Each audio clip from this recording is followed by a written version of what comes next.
ക്രിസ്മസിനും വയലൻസിനും ഒരേ നിറമാണ് ചുവപ്പ്. അതുകൊണ്ട് ചുവപ്പിട്ട് തന്നെ സംസാരിക്കാമെന്ന് കരുതി. So happy Christmas. വയലൻസിനെ കുറിച്ച് നമുക്ക് സംസാരിക്കാം. അപ്പോൾ വയലൻസ് എന്ന് പറഞ്ഞ കാരണം മനസ്സിലായി കാണും മിക്കവാറും എന്താണ് പറഞ്ഞു വരാൻ പോകുന്നതെന്ന്. ഇപ്പോൾ ഒരു മൂവി റിലീസായിട്ട് സൂപ്പർ ഹിറ്റായിട്ട് ഓടിക്കൊണ്ടിരിക്കുകയാണ്. ഞാൻ പേഴ്സണലി കണ്ടു, എനിക്കിഷ്ടപ്പെട്ടു. എനിക്കിഷ്ടമാണ് ഇങ്ങനത്തെ ജോണറിലുള്ള മൂവീസ്.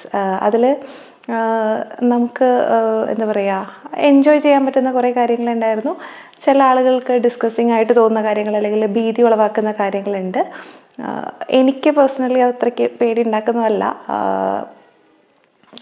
എനിക്കറിയില്ല, ഞാനത് തികച്ചും വേറൊരു എന്താ പറയുക, നമ്മൾ വേറൊരു കാര്യങ്ങളൊക്കെ ഞാൻ അതിൽ ആലോചിച്ചുകൊണ്ടിരിക്കാറുള്ളത്. പൊതുവെ ഇങ്ങനത്തെയൊക്കെ കാണുമ്പോൾ മേ ബി ഡോക്ടർ ആയതുകൊണ്ട് അനാറ്റമിക്കൽ കാര്യങ്ങളോ അല്ലെങ്കിൽ ആ മസിൽ അവിടെ എന്താണ് ഇവിടെ എന്താണ് ഇങ്ങനെയൊക്കെയാണ് ഞാൻ പൊതുവെ ആലോചിക്കാറുള്ളത്. സോ അത് കാരണം എനിക്കത് വളരെ സെപ്പറേറ്റ് എൻറ്റിറ്റി ആയിട്ട് അല്ലെങ്കിൽ അതൊരു ആളാണ് എന്ന രീതിയിൽ എൻ്റെ തലയ്ക്കകത്ത് പോകാറില്ല. ചിലപ്പോൾ അതുകൊണ്ടായിരിക്കും എനിക്ക് അത്രയ്ക്ക് പ്രശ്നം തോന്നാതിരുന്നത്. പക്ഷേ ഉണ്ണി മുകുന്ദനാണെങ്കിലും വളരെ നന്നായിട്ട് ക്യാരക്ടർ പുൾ ഓഫ് ചെയ്തിട്ടുണ്ട്. ആൾ അത് ചെയ്യുന്ന ഒരു ആക്ഷനും കാര്യങ്ങളും ഒക്കെ അത്യാവശ്യം ബിലീവബിളായിട്ട് തോന്നി. എന്ന് വെച്ചാൽ ഒരു നമ്മൾ ചില സിനിമകൾ കാണുമ്പോൾ പറയില്ലേ, വെറുതെ കത്തിപ്പടം കത്തിയടി, അതേപോലെ അല്ലാതെ ആൾക്ക് ആ ഒരു ഹൈറ്റും വെയിറ്റും ബോഡിയും കൊണ്ട് ചെയ്യാൻ പറ്റുന്ന ഒരു രീതിയിൽ തോന്നി. പക്ഷേ ഞാൻ ആ സിനിമയെക്കുറിച്ച് പറയുന്നതിനേക്കാൾ കൂടുതൽ വയലൻസ് ഇൻ മൂവീസ് അതിനെക്കുറിച്ചാണ് ഞാൻ പറയാൻ ഉദ്ദേശിക്കുന്നത്. സോ വയലൻസ് ഉള്ള മൂവീസ് നമ്മൾ കൂടുതലും ആഘോഷിക്കപ്പെടുന്നതായിട്ട് കാണാറുണ്ടല്ലേ. അപ്പോൾ അതിൻ്റെ റീസൺ എന്തായിരിക്കും എന്ന് ആലോചിച്ച് നോക്കിയിട്ടുണ്ടോ? നമ്മളിപ്പോൾ മാർക്കോ മൂവി ആണെങ്കിൽ ആനിമൽ എന്ന മൂവി, കിൽ എന്ന മൂവി, അതൊക്കെ നമ്മൾ ഭയങ്കരമായിട്ടും സെലിബ്രേറ്റ് ചെയ്യപ്പെട്ടിട്ടുണ്ട്, ആ ഒരു അഗ്രഷനും കാര്യങ്ങളും. അപ്പോൾ അതിൻ്റെ ഒരു പിന്നിലുള്ള കാര്യം എന്ന് പറഞ്ഞാൽ പൊതുവേ നമ്മളിങ്ങനത്തെ ഒരു സ്റ്റോറിയൊക്കെ എഴുതുമ്പോൾ അതിൽ ആ ഒരു ഹീറോയുടെ പോയിൻ്റ് ഓഫ് വ്യൂ ആയിരിക്കുമല്ലോ കൊടുക്കുന്നത്. അപ്പോൾ അവരുടെ വന്നിട്ടുള്ള ആ ഒരു ചൈൽഡ്ഹുഡ് അല്ലെങ്കിൽ അവരുടെ ഇമോഷൻസ് അതിനെക്കുറിച്ചൊക്കെ കൂടുതൽ പറയുമ്പോൾ നമ്മൾ കൂടുതലും ആ ഒരു പോയിൻ്റ് ഓഫ് വ്യൂവിലാണ് ആലോചിക്കുക. അപ്പോൾ ആളുടെ ഒരു ഹെൽപ്ലെസ്നെസ്, ആളുടെ ഇമോഷൻസിന് ഇമ്പോർട്ടൻസ് കൊടുക്കുമ്പോൾ നമുക്ക് അത് ശരിയാണെന്ന് തന്നെയാണ് തോന്നാറുള്ളത് അല്ലേ. അതേസമയം നമ്മളിപ്പോൾ മറ്റേ ആളുടെ കാര്യങ്ങൾ കേൾക്കുവാണെന്നുണ്ടെങ്കിൽ ചിലപ്പോൾ നമ്മൾ ആ സൈഡിലോട്ട് മാറുമായിരിക്കും. നമുക്ക് വില്ലൻ്റെ കഥ ഒരിക്കലും നമ്മൾ അറിയാറില്ലല്ലോ.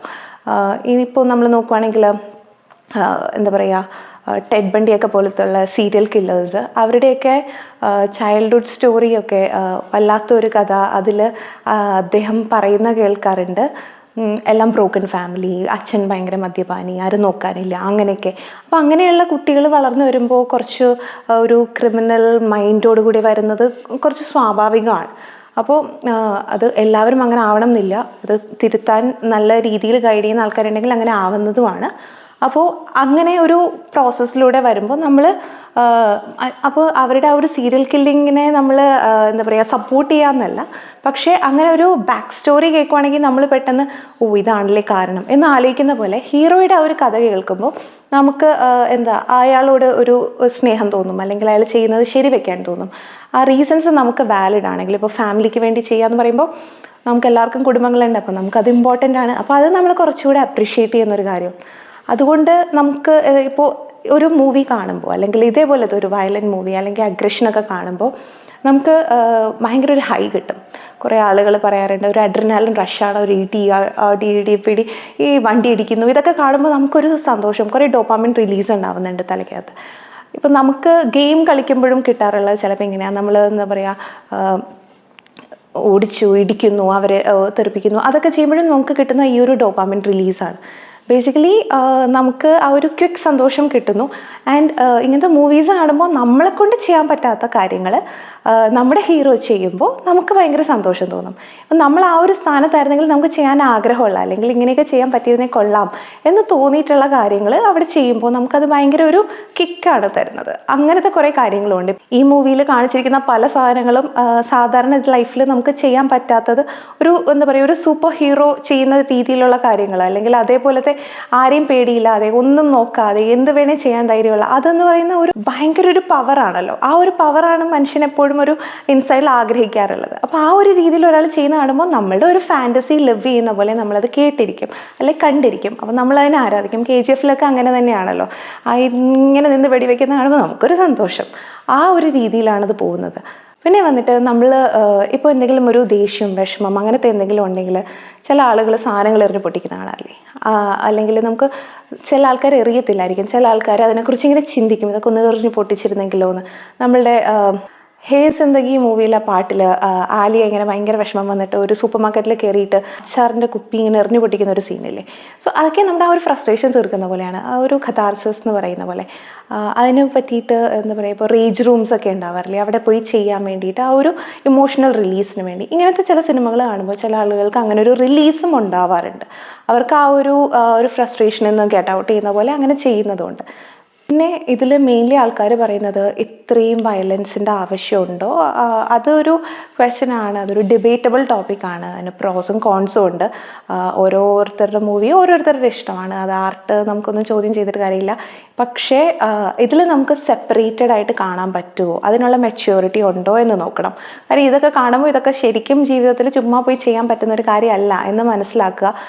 അപ്പോൾ അതങ്ങനെ ഒരു സെപ്പറേറ്റ് എൻറ്റിറ്റി ആയിട്ട് എൻ്റർടൈൻമെൻറ്റിന് വേണ്ടി മാത്രമായിട്ട് കാണാനുള്ള ഒരു മെച്യൂരിറ്റി ഉള്ളൊരു പോപ്പുലേഷനിലോട്ടെന്ന് പറയുമ്പോൾ പലതരത്തിലുള്ള ആൾക്കാരുണ്ട്. പക്ഷേ ഇപ്പോൾ ഇങ്ങനെ കാണുകയാണെന്നുണ്ടെങ്കിൽ ഇപ്പോൾ നമ്മൾ ന്യൂസും കാണാറുണ്ട് ഒത്തിരി അല്ലേ, അപ്പോൾ അതിലൊക്കെയും കുറേ ഡാർക്കായിട്ടുള്ള ടോപ്പിക്സ് ഉണ്ട്, ആൻഡ് ഡാർക്കായിട്ടുള്ള സിറ്റുവേഷൻസ് സംഭവിക്കാറുണ്ട് റിയൽ ലൈഫിലാണെങ്കിലും. അപ്പോൾ അങ്ങനത്തെ സിറ്റുവേഷൻസും മനസ്സിലാക്കി കുറച്ചുകൂടി മെച്യൂറായിട്ട് ഇങ്ങനത്തെ സാധനങ്ങൾ കാണുന്നവരും അപ്രോച്ച് ചെയ്യുക. പിന്നെ കുറേ ആൾക്കാർ ഭയങ്കര ഡിസ്കസ്റ്റഡ് ആകുന്നതും അല്ലെങ്കിൽ ഭയങ്കര പേടിക്കുന്നതൊക്കെ കാണാറുണ്ട്. അതാണ് വേറൊരു കാര്യം. ഇത് കാണാൻ പോകുമ്പോൾ ചില ആളുകൾക്ക് ഇങ്ങനത്തെ കാര്യങ്ങൾ എടുക്കാൻ ബുദ്ധിമുട്ടായിരിക്കും. ലൈക്ക് എന്തെങ്കിലും ഒരു ട്രോമ ഉള്ള ആളുകൾ, അല്ലെങ്കിൽ ഇപ്പോൾ രക്തം കണ്ടാൽ പേടിക്കുന്ന ആൾക്കാർ, അല്ലെങ്കിൽ എന്താ പറയുക ഇങ്ങനത്തെ വയലൻസ് കാണുന്ന ആൾക്കാർ, എന്തെങ്കിലും കുടുംബത്തിലെ കാര്യങ്ങൾ നഷ്ടപ്പെട്ടിട്ടുള്ള ആൾക്കാർ, അല്ലെങ്കിൽ ആക്സിഡൻസിനെ പേടിയുള്ളവർ പിന്നെ വണ്ടി ഓടിക്കാൻ പേടിക്കുക എന്നൊക്കെ പറയില്ലേ, അതേപോലെ തന്നെ ഒരു പോസ്റ്റ് ട്രോമ ആ ഒരു സിറ്റുവേഷനുള്ള ആൾക്കാർ ഇതൊക്കെ കണ്ടു കഴിഞ്ഞാൽ ചിലപ്പോൾ അവർക്ക് ഭയങ്കര ബുദ്ധിമുട്ടായിരിക്കും. പിന്നെ ഒരു കാര്യം ഇതിൽ നമ്മൾ നോക്കേണ്ടതെന്ന് പറഞ്ഞാൽ ഇതിങ്ങനത്തെ റെപ്പറ്റേറ്റീവായിട്ട് ഇത് തന്നെ കണ്ടുകൊണ്ടിരുന്നിട്ട് ഇത് നമ്മൾ ഡീസെൻസിറ്റൈസ്ഡ് ആവരുത് എന്നുള്ളൊരു കാര്യം. ഇപ്പോൾ നമ്മൾ ചിന്തിക്കുവാണെങ്കിൽ പണ്ടൊക്കെ പത്രങ്ങളിൽ റേപ്പ് കേസസ് ഒക്കെ വരുമ്പോൾ നമ്മൾ ഭയങ്കരമായിട്ടും നമ്മളെ അത് പിടിച്ചു കുലുക്കാറുണ്ടായിരുന്നു. അത് ഞാനൊക്കെ സ്കൂളിൽ പഠിക്കുന്ന സമയത്തൊക്കെ നമ്മൾ ഫ്രണ്ട് പേജിൽ ഇങ്ങനെ എപ്പോഴും കാണുമ്പോൾ വിചാരിക്കില്ലേ എന്ത് കഷ്ടമാണ്, എല്ലാ ദിവസവും ഓരോ പുതിയത് എന്നൊക്കെ പറഞ്ഞിട്ട്. പക്ഷേ ഇന്ന് അത് ഭയങ്കര നോർമലൈസ്ഡ് ആയിട്ടുള്ള ഒരു സംഭവമാണ്. ഇപ്പം നമ്മളൊരു റേപ്പ് കേസോ കാര്യങ്ങളോ നമ്മൾ ശ്രദ്ധിക്കണം എന്നുണ്ടെങ്കിൽ അവിടെ ഭയങ്കര ബ്രൂട്ടലായിട്ടുള്ള നടന്നത്, അല്ലെങ്കിൽ ഭയങ്കര ഏജ് ഇൻഅപ്രോപ്രിയേറ്റ് ആയിട്ട് നമുക്ക് തോന്നുമല്ലോ, നല്ല പ്രായമുള്ള ഒരാൾ അല്ലെങ്കിൽ ഒരു കൊച്ചു കുഞ്ഞ്, അല്ലെങ്കിൽ ഭയങ്കര ക്രൂരമായിട്ട് ചെയ്തു, അങ്ങനെയൊക്കെ വരുമ്പോൾ മാത്രമേ നമ്മളിപ്പോൾ എഫക്റ്റ് ചെയ്യാറുള്ളൂ. അതൊരു ഡീസെൻസിറ്റൈസേഷൻ്റെ ഭാഗമാണ്. അപ്പോൾ ഇങ്ങനത്തെ സംഭവങ്ങളൊക്കെ നമ്മൾ സ്ഥിരമായിട്ട് എടുത്തുകൊണ്ടിരുന്നാലും നമുക്കൊരു പ്രശ്നമാകും. പക്ഷേ വല്ലപ്പോഴും ഒക്കെ എടുക്കുമ്പോൾ നമ്മൾ ഇത്തിരി മെച്യൂറായിട്ട് ഹാൻഡിൽ ചെയ്താൽ വലിയ പ്രശ്നമില്ല എന്നുള്ളതാണ് എൻ്റെ ഒരു അഭിപ്രായം.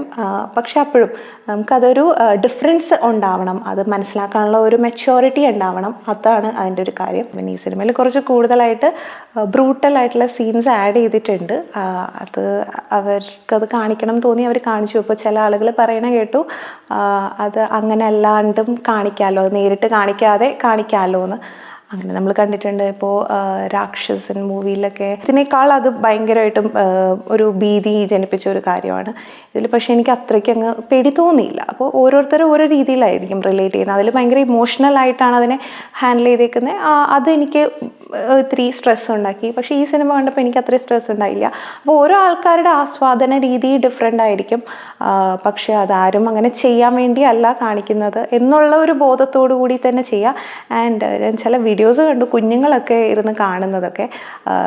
എസ്പെഷ്യലി 2 വയസ്സിൽ താഴെയുള്ള പിള്ളേർക്ക് ഫോണൊന്നും കാണിക്കാൻ പാടില്ല. പക്ഷേ ഇങ്ങനത്തെ സംഭവങ്ങളൊന്നും കുട്ടികൾ എന്തായാലും കാണിക്കരുത്. അത് നമ്മൾ എന്താ പറയുക, അവരിങ്ങനെ പോയി ചെയ്യും അങ്ങനെ അതൊന്നും വിചാരിച്ചിട്ടല്ല. അവർക്ക് ഭയങ്കര ട്രോമറ്റൈസിങ് ആയിരിക്കും. ഇപ്പോൾ ഫാമിലി ഓഡിയൻസിന് വേണ്ടിയുള്ളതല്ല എന്ന് പറയുമ്പോൾ കുഞ്ഞുങ്ങളെയും കൊണ്ട് തിയേറ്ററിൽ പോയി അവരെ ട്രോമറ്റൈസ് ചെയ്യാതിരിക്കുക. കാര്യം ഇതൊക്കെ കാണുമ്പോൾ അത് മനസ്സിലിങ്ങനെ കിടക്കും. കാര്യം പിക്ചേഴ്സ് അല്ലേ, അപ്പോൾ അത് മനസ്സിൽ കിടന്നിട്ട് പിന്നീട് അത് അവരുടെ ഹോണ്ട് ചെയ്യാനും കാര്യങ്ങളൊക്കെ ഉണ്ടാവും. നമ്മളൊന്ന് ആലോചിച്ച് നോക്കുകയാണെങ്കിൽ ഫൈനൽ ഡെസ്റ്റിനേഷനൊക്കെ പണ്ട് കണ്ടിട്ട് ഇപ്പോഴും എത്രയോ ആൾക്കാർക്ക് ഇൻക്ലൂഡിങ് മീ വണ്ടി ഇങ്ങനെ പോകുമ്പോഴേക്കും ആ ലോഗ്സ് അങ്ങനെ ഇരിക്കുന്ന കാണുമ്പോൾ പേടിയാവാറില്ലേ, അതിൻ്റെ പുറകെ പോകുമ്പോൾ അതിങ്ങനെ വീണാലോ വരച്ചാലോ എന്നൊക്കെ പറഞ്ഞിട്ട്. അപ്പോൾ അതേപോലെ ഇംപ്രിൻറ്റഡ് ആയിട്ട് കിടക്കും. അപ്പോൾ അങ്ങനെ ഒരു ട്രോമ ഒന്നും കുഞ്ഞുങ്ങൾക്ക് കൊടുക്കേണ്ട ആവശ്യമില്ലല്ലോ. അപ്പോൾ അതങ്ങനെ ആലോചിക്കുക. എനിവേസ് മൂവി കാണാൻ ആഗ്രഹമുള്ളവരും അത്യാവശ്യം ആ സിനിമയെ സിനിമയായിട്ട് കാണാൻ പറ്റുന്ന ആൾക്കാരും കാണുക. നല്ല മൂവിയാണ്, എനിക്കിഷ്ടപ്പെട്ടു. പക്ഷേ ഇങ്ങനത്തെ കാര്യങ്ങളും കൂടെ മനസ്സിൽ വിചാരിക്കുക, ഇതൊന്നും ഇംപ്ലിമെൻറ്റ് ചെയ്യാൻ പോവാതിരിക്കുക. That's all. നിങ്ങൾക്ക് എന്താണ് ഇതിനെക്കുറിച്ച് പറയാനുള്ളത്? ഈ മൂവിയിലെ വയലൻസ് നിങ്ങൾക്ക് ഇഷ്ടപ്പെടാൻ കാര്യം എന്താണ്? എന്തായിരിക്കാം എന്ന് തോന്നുന്നു? ഒരാളുടെ ചെവിയൊക്കെ കടിച്ചു മുറിക്കാൻ നിങ്ങൾക്കുള്ള ധൈര്യം ഉണ്ടാവില്ലല്ലോ, അല്ലെങ്കിൽ നമുക്ക് ചിലപ്പോൾ അറപ്പ് തോന്നില്ലേ. പക്ഷെ അതൊക്കെ കാണുമ്പോൾ, അല്ലെങ്കിൽ ആ കൈയൊക്കെ കെട്ടിയിട്ടിട്ട് കത്തിയൊക്കെ വായിലൊക്കെ എടുത്തിട്ട് മുറിച്ച് വരുന്നതൊക്കെ കാണുമ്പോൾ ഒരു രസമില്ലേ? ആ രസത്തിനായിരിക്കാം കാണുന്നത് അല്ലേ. നമ്മളങ്ങനെ ഒരു ഹെൽപ്ലെസ് ആയ സിറ്റുവേഷനിലാണെങ്കിൽ എന്ത് ചെയ്യും എന്നുള്ളൊരു ചോദ്യം, അങ്ങനെയുള്ളൊരു തോട്ട്, അതൊക്കെയാണ് ഈ സിനിമയിൽ ഇൻട്രസ്റ്റിംഗ് ആയിട്ട് തോന്നുന്നത് എനിക്ക് തോന്നുന്നു. പക്ഷേ വയലൻസ് ഇൻ മൂവീസ് മോഡറേഷനിൽ എടുക്കുക, എപ്പോഴും ഇത് ഇങ്ങനെ ഫീഡ് ചെയ്തുകൊണ്ടിരിക്കാതിരിക്കുക. ആൻഡ് അത് വളരെ ഡിഫറെൻ്റ് ആയിട്ട് ഒരു വളരെ സെപ്പറേറ്റ് ആയിട്ട് കാണുക. എംപതി വയലൻറ്റ് മൂവീസിനോട് കാണിക്കേണ്ട ആവശ്യമില്ല. അതങ്ങനെ എടുക്കുക. പറയാം നിങ്ങളുടെ കമൻസ് എന്താണെന്ന് വെച്ചാൽ പറയാം. ഇഷ്ടപ്പെട്ടെങ്കിൽ ലൈക്ക് ചെയ്യുക, ഷെയർ ചെയ്യുക, സബ്സ്ക്രൈബ് ചെയ്യുക. Thank you.